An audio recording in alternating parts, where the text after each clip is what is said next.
आज आपण अगदी मोजक्या वाटणामध्ये ही चमचमीत अशी शेवग्याच्या शेंगाची रस्सा भाजी कशी बनवायची ते पाहणार आहोत। नमस्कार, भाग्यश्री कुकिंग चॅनलमध्ये आपल्या सर्वांचे खूप खूप स्वागत आहे। चला तर मग वेळ न घालवता रेसिपीला सुरुवात करूयात। सर्वात पहिल्यांदा आपण शेवग्याच्या शेंगा शिजवून घेणार आहोत। त्यासाठी इथे कढईमध्ये मी पाणी घेतलेलं आहे, त्यामध्ये 1 चमचा मीठ टाकलेलं आहे आणि ह्या मस्त अशा 3 ते 4 शेवग्याच्या शेंगा चिरून घेतलेल्या आहेत। तर व्यवस्थित ह्या चिरून घ्यायच्या आणि आता हे शिजवून घ्यायचं आहे। 10 मिनिटांमध्ये ह्या शेवग्याच्या शेंगा शिजून होतात। तोपर्यंत आपण वाटण्यासाठी कोणते जिन्नस लागतात ते पाहून घेऊयात। तर इथे मी खोबऱ्याचे काही काप घेतलेले आहेत, त्यानंतर फुटाणे घेतलेले आहेत, 2 कांदे घेतलेले आहेत, हरभरा डाळ घेतली आहे, 10 ते 15 लसणाच्या पाकळ्या घेतल्यात, लाल मिरची घेतली आणि धने घेतलेले आहेत। तर याचं प्रमाण तुम्ही कमी जास्त करू शकता, आपल्याला जितकी भाजी हवी असेल त्यानुसार प्रमाण कमी जास्त करायचं। आता आपण कांदा भाजून घेऊयात। तर इथे मी 2 कांदे वापरलेले आहेत आणि जी कांदा भाजीची चाळणी असते ती गॅसवरती मध्यम आचेवरती ठेवून हे कांदा असा व्यवस्थित दोन्ही साईडनी पलटवून भाजून घ्यायचा। अगदी 5 मिनिटांमध्ये हा कांदा भाजून तयार होतो आणि हा कांदा खरपूस भाजल्यामुळे आपलं वाटण पण खूप छान होतं आणि आपल्या जी भाजी आहे त्याची चव तर अप्रतिम लागते।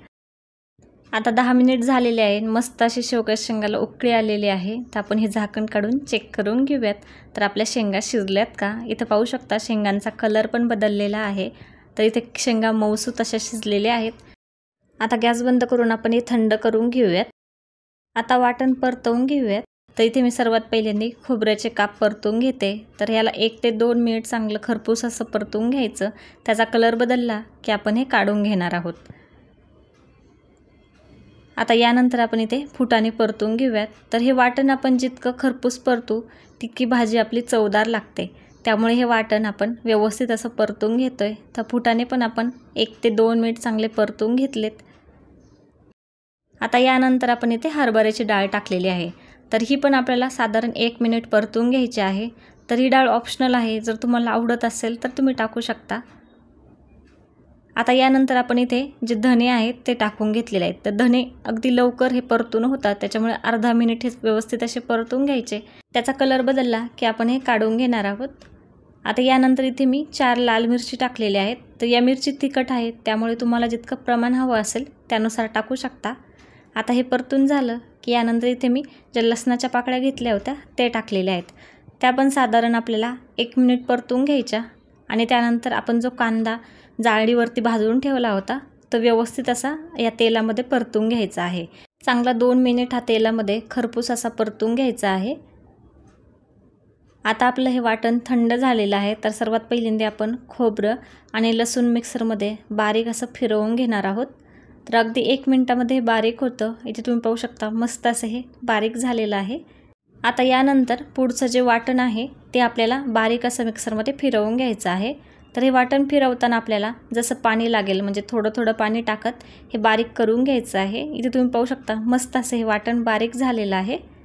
आता इथे कढईमध्ये मी 2 ते 3 स्पून तेल टाकलेलं आहे। त्यामध्ये जे आपण खोबरं आणि लसूणचं मिश्रण बारीक करून ठेवलेलं होतं ते टाकून घेतलेलं आहे। हे आपल्याला व्यवस्थित असं 1 ते 2 मिनिट चांगलं तेलामध्ये खरपूस असं परतून घ्यायचं आहे। इथे तुम्ही पाहू शकता मस्त असं हे मिश्रण परतलेलं आहे। आता आपण जे वाटण बनवून ठेवलेलं होतं ते टाकून घ्यायचं आहे आणि आता हे वाटण पण आपल्याला साधारण 3 ते 4 मिनिट चांगलं खरपूस असं परतून घ्यायचं आहे। याला तेल सुटेपर्यंत आपल्याला हे परतून घ्यायचं आहे। मी थोडंसं पाणी टाकलेलं आहे। इथे तुम्ही पाहू शकता आपलं वाटणाला मस्त असं तेल सुटलेलं आहे। आपण वाटण जितकं मस्त परतू तितकी आपल्या भाजीला चव अफलातून लागते। तर इथे आपण मसाले टाकून घेऊया। तर इथे मी पाव चमचा हळद, 1 चमचा कांदा लसूण मसाला, अर्धा चमचा घरचा ठेवणीचा मसाला टाकलेला आहे। आपण आधीच वाटणामध्ये 3 ते 4 लाल मिरची टाकलेल्या आहेत, त्याच्यामुळे मसाले कमी प्रमाणात टाकलेले आहेत। तर तुम्हाला जितकं प्रमाण हवं असेल त्यानुसार टाकायचं। इथे तुम्ही पाहू शकता मस्त असा मसाला आपला परतलेला आहे। आता यामध्ये आपण जे शेवग्याच्या शेंगा शिजवून ठेवलेल्या होत्या त्या व्यवस्थित असा सर्व शेंगांना मसाला लागेल अशा परतून घ्यायच्या। आपल्याला ज्या प्रमाणामध्ये रस्सा भाजी बनवायची त्या प्रमाणामध्ये पाणी टाकायचं। तर इथे मी पहिल्यांदा अर्धा ग्लास पाणी टाकलेलं आहे। मस्त असं हे व्यवस्थित मिक्स करून घ्यायचं आणि त्यानंतर मी 1 ग्लास पाणी वाढवलेलं आहे आणि त्यानंतर चवीनुसार मीठ टाकलेलं आहे। तर व्यवस्थित असं आपल्याला 3 ते 4 मिनिट मस्त अशी उकळी आणून घ्यायची आहे। तुम्ही पाहू शकता काय मस्त कलर आलेला आहे। तर इथे मी थोडीशी वरून कोथिंबीर टाकलेली आहे। आता आपल्याला हे 3 ते 4 मिनिट चांगलं गॅसवरती उकळी आणून घ्यायची। इथे पाहू शकता मस्त अशी उकळी आलेली आहे आणि काय मस्त तरी आलेली आहे। एकदा या पद्धतीने ही भाजी नक्की करून पहा, खायला खूप अप्रतिम लागते। व्हिडिओ आवडला असेल तर व्हिडिओला लाईक करा, शेअर करा आणि अजूनही चॅनेलला सबस्क्राईब केलं नसेल तर नक्की सबस्क्राईब करा। धन्यवाद।